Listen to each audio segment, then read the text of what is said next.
A day in the life of Filipino nurses with families here in Ireland during their day off. Hello everyone! Weekend na naman at syempre it's household chores day. Maganda ang weather kaya let there be light. Routine na sa akin na basta bumaba ako ng bahay ay i-open ko na lahat kasi gusto ko maliwanag yung bahay. Sabi nga nila 'di ba, home is not a place, it's a feeling. Feel mo yon? Char!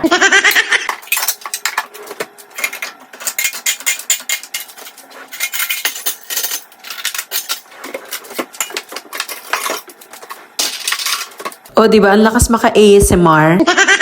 Ako lang ba yung gumagamit ng dishwasher as a dish drying cabinet as well? Basta madami kasi kaming hinugasan at bulky, mas pinapatayo ko siya sa dishwasher. Mas may space kasi. Huwag nyo na kaming regaluhan ng mga baso ha, kasi wala ng space. Char.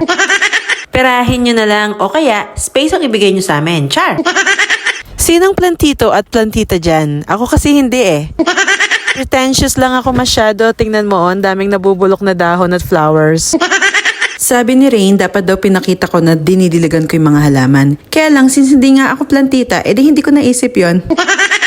Ang cute ng plants table namin, diba? Mickey Mouse. Bigay ng friend namin yan at ito rin yung picture namin. Photograph din ng friend namin. Syempre, hindi pwedeng mawala ang coffee time! Sabi nga nila, a coffee a day keeps the grumpiness away. Kaya kung mainit ang ulo ng kaibigan mo, bigyan mo lang ng kape yan. Bilisan mo lang ang pagtakbo palayo kasi baka ibuhos sa'yo.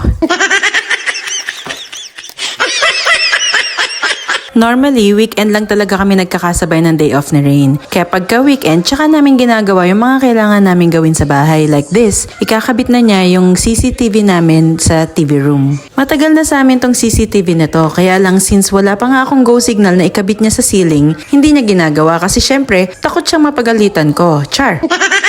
Kasi di ba nga, happy wife, happy life. Syempre, hindi pwedeng mawala ang labahin. It's September 21 nga po pala at first death anniversary ni Nanay. Kaya we gathered all together to pray the Holy Rosary. And I got rosary too. Right after namin magdasal ay nag-start na magluto si Rain. Umorder na rin kami ng ibang ulam just in case may kaibigan kaming maligaw. And that concludes our day. At kung hindi ka pa naka-follow ay mag-follow ka na. Maawa ka na please. Thank you again for watching. Bye!